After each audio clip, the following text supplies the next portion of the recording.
On a freezing winter day in 1982, a 20-something woman arrived in New York City with just $35 in her pocket and no backup plan. Her name was Madonna. Within months, she crashed into the city's underground club scene, hustled her way to a record deal, and soon, with hits like a Virgin and Papa Don't Preach, would claim her place atop pop charts around the world. But this isn't just the story of music domination. It's about how Madonna's raw grit, shocking ambition, and refusal to follow anyone's rules changed what it meant to be a star, a woman, and an icon in the 1980s. What drove her to rewrite the playbook for an entire generation, and what was the price of such relentless reinvention? The answers begin, like all great pop revolutions, in the shadows of a city that almost broke her. It's 1982, and New York City is a cold, hungry place for anyone chasing a dream. Madonna Louise Ciccone, fresh out of Michigan, steps onto the cracked sidewalks with nothing but a battered suitcase, a dance scholarship that's already run dry, and $35 to her name. She rents a roach-infested room in the East Village and takes whatever work she can find. Waitressing, posing for art classes, even sleeping on friends' floors when the money runs out. But every night, she's drawn to the city's club circuit, where the music is loud, the crowds are wild, and anything feels possible if you have the nerve. Inside clubs like Danceteria and the Roxy, Madonna starts to carve out a place for herself. She's not just another hopeful, she's a force. She dances until dawn, hustles demo tapes to DJs, and corners producers in back rooms, insisting they listen. Her style is a collision of thrift store finds and punk attitude, lace gloves, crucifixes, ripped shirts, and an ever-present swagger. The look isn't calculated, it's survival, a way to stand out in a city that chews up the timid and forgets the ordinary. She forms bands, first Breakfast Club, then Emmy, but none of them last. The city is full of detours and dead ends, but Madonna keeps pushing forward. She spends her days rehearsing in borrowed studios and her nights making connections with anyone who can get her closer to a recording booth. There's no safety net, no backup plan, just a stubborn belief that she's meant to be seen and heard. Every setback is another reason to fight harder. By the time she's caught the attention of club promoters and small-time producers, Madonna isn't just another face in the crowd. She's a downtown legend in the making, known for her relentless drive and the way she turns every room into her own stage. In a city that runs on ambition, hers burns brightest of all. In 1983, Madonna's debut album hit the shelves with a quiet confidence, but it didn't stay quiet for long. The record spun out hit after hit, Holiday, Borderline, and Lucky Star, each single climbing higher than the last, each one pulling her further from the downtown club scene and into the glare of national charts. Radio stations couldn't get enough. By the end of the year, the album had racked up 9 million sales worldwide, a staggering figure for a first-time solo artist. She wasn't just getting played, she was getting bought, over and over again. But the real breakthrough came in 1984 when Like a Virgin stormed the airwaves. The song shot straight to #1 on the Billboard Hot 100, holding its ground for 6 weeks. It was the first of many trips to the top. The follow-up, Material Girl, echoed across shopping malls and car stereos, turning Madonna's name into shorthand for ambition and attitude. By the time Papa Don't Preach landed in 1986, she'd already proven her staying power. That single also hit #1, cementing her as a fixture on the charts, not just a passing trend. Every new release brought bigger numbers. The Like a Virgin album alone sold over 21 million copies, making it one of the best-selling records of the decade.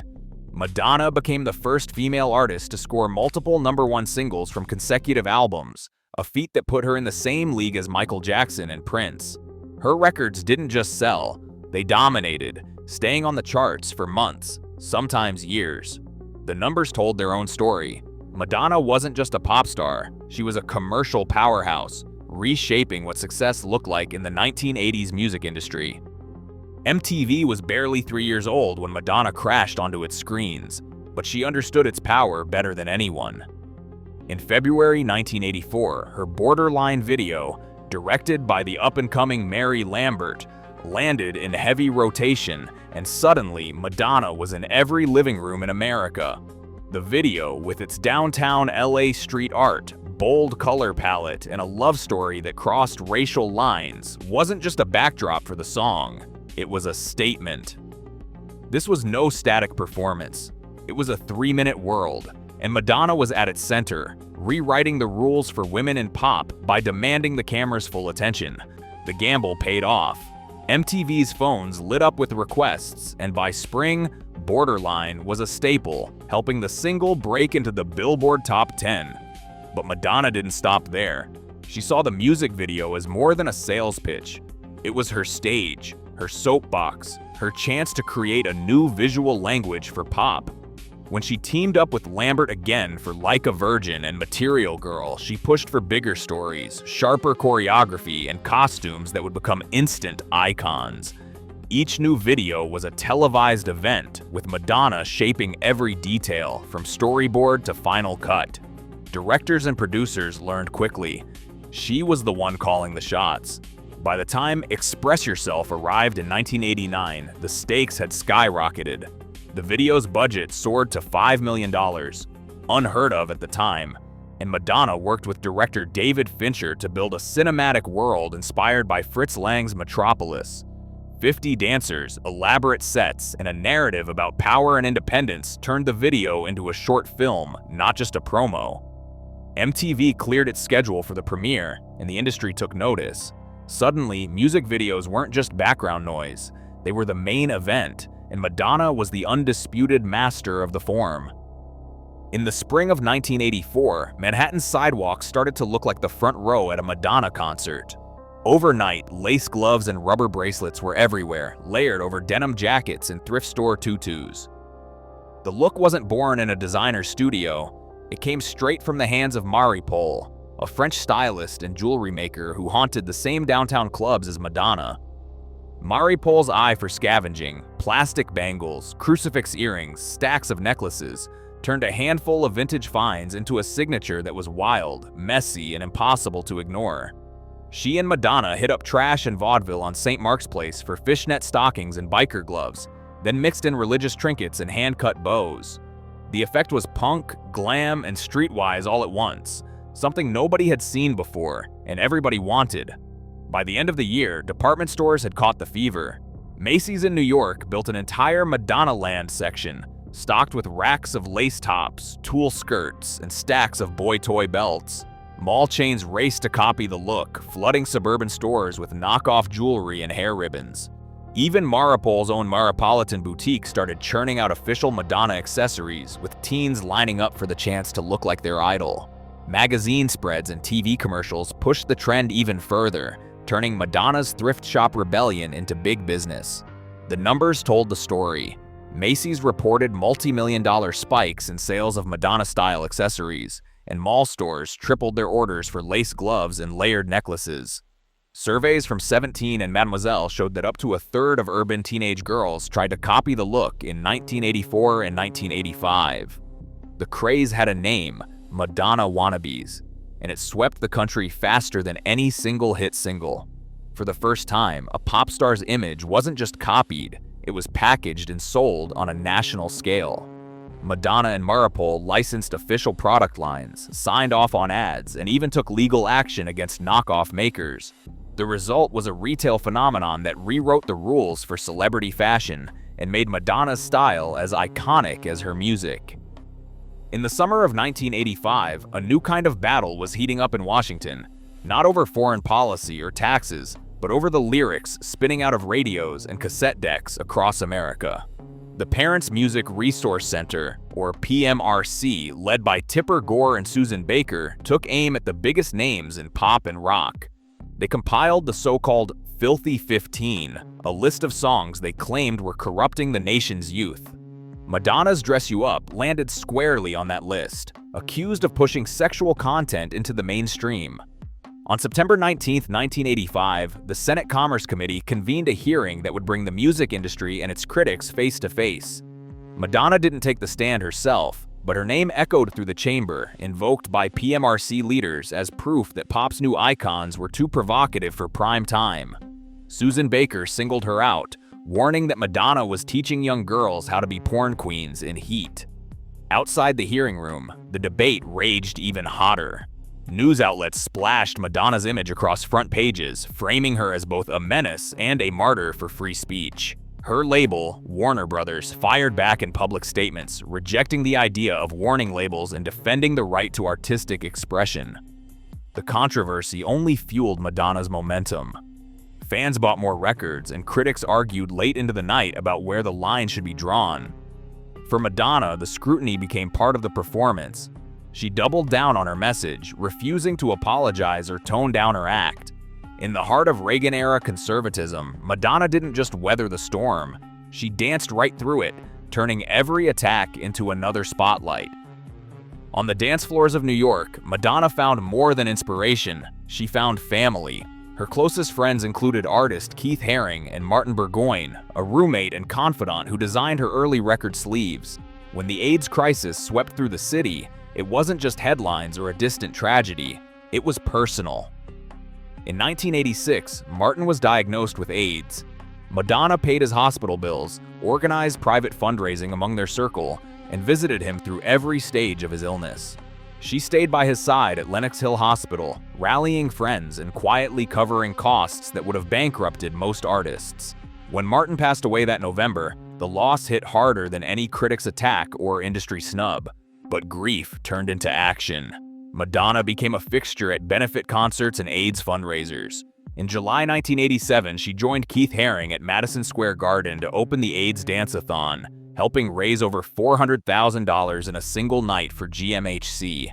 She donated $325,000 from a Los Angeles concert to AmFAR, and her tour programs carried the first AIDS education leaflets ever seen at a stadium show. Keith Haring's bold graphics and activism became part of her stage shows, with Madonna championing his foundation after his own diagnosis in 1988. While other stars kept their distance, Madonna made AIDS awareness part of her public identity, appearing at rallies, speaking out in interviews, and insisting on visibility for a community under siege. For fans, especially those in the LGBTQ+ world, she wasn't just a pop idol. She was an ally who showed up when it counted, turning her platform into a lifeline. In 1989, two cultural powerhouses collided in a partnership that promised to make history and ended up rewriting the rules for both. Pepsi, eager to capture the youth market, handed Madonna a $5 million endorsement deal, tying their brand to her new single, Like a Prayer. The campaign launched with a glossy commercial, Madonna sipping Pepsi, reliving childhood memories, all set to the gentle opening chords of her latest song. But outside the boardroom, the real video was about to drop. Madonna's Like a Prayer music video exploded onto MTV, burning crosses, stigmata, an interracial love story, and a kiss in a church pew. Within hours, religious groups and parent organizations flooded Pepsi with calls, denouncing the imagery as blasphemous and demanding the ad be pulled. Brand analysts watched in disbelief as the backlash snowballed. Boycotts threatened, headlines blared, and suddenly that $5 million investment looked like a liability. Behind closed doors, Pepsi executives scrambled, trading frantic memos and weighing the cost of controversy against the risk of alienating millions of consumers. Less than 2 months after the campaign began, Pepsi canceled the deal, swallowing the loss and pulling all ads. The fallout was immediate. Madonna kept the money, the video soared in popularity, and the episode became a case study in corporate caution. In the end, the clash wasn't just about a soda or a song. It was a high-stakes battle over who controlled the culture, and for once, the artist walked away with the upper hand. By 1987, Madonna wasn't just topping the charts. She was filling stadiums on a scale few pop stars had ever imagined. The Who's That Girl World Tour racked up $25 million in ticket sales, making her the highest-grossing female act of the decade. Every stop was chaos. Sold-out crowds in Tokyo, Paris, London, and New York, with fans camping overnight just to get a glimpse of her on stage.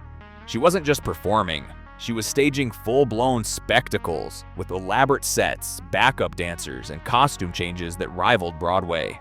The tour set a new bar for live pop, forcing promoters and rival artists to rethink what a concert could be. But the numbers didn't stop at the box office. By the end of the 80s, Madonna's album sales had blown past 60 million worldwide.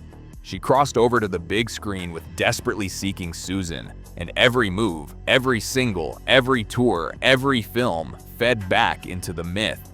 Suddenly, the idea of a pop star meant more than music. Madonna was everywhere, on magazine covers, in fashion ads, and on movie posters. She built an empire out of reinvention, turning her name into a brand that outlasted any single trend or controversy. Today's superstars, Beyoncé, Lady Gaga, Rihanna, follow the template Madonna wrote in real time. They headline stadiums, launch fashion lines, and control their own image, but the blueprint is pure 80s. Madonna showed that a pop artist could be more than a voice on the radio. She could be a business, a movement, and a cultural force all at once. By 1989, Madonna had sold over 60 million albums worldwide, a milestone supported by chart records and industry reports. Her transformation from a newcomer with $35 in New York to a global icon was driven by chart-topping singles, provocative videos, and a signature style that filled department stores and shaped youth culture. The documentary examined her confrontations with censorship, her early AIDS advocacy, and her control over business contracts, including the $5 million Pepsi deal collapse. Yet, some internal details of her business negotiations remain undisclosed in sealed industry files. What is clear is that Madonna's blend of creative risk, strategic branding, and social activism set new standards for artists.